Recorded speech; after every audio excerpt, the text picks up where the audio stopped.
കണ്ണൂർ മാക്കൂട്ടത്ത് tourist bus കത്തിനശിച്ചു. കേരളത്തിലേക്ക് വരികയായിരുന്ന ബസ്സിനാണ് തീ പിടിച്ചത്.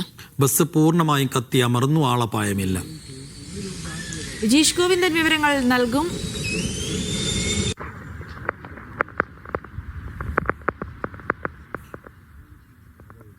വിജീഷ്, എന്താണ് ഉണ്ടായത്?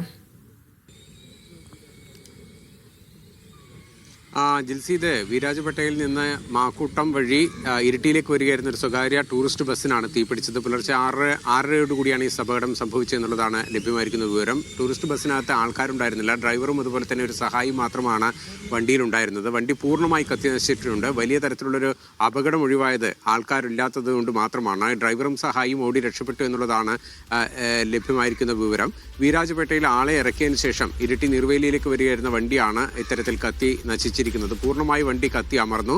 ഇരിട്ടിയിൽ നിന്നുള്ള ഫയർഫോഴ്സ് സംഘം എത്തിയാണ് ഈ തീ അണക്കാനുള്ള ശ്രമം നടത്തിയത്. പക്ഷേ അതിനു മുന്നേ തന്നെ വാഹനം പൂർണ്ണമായി കത്തി അമർന്നു എന്നുള്ളതാണ് ലഭ്യമായിരിക്കുന്ന വിവരം. ജിൽസി.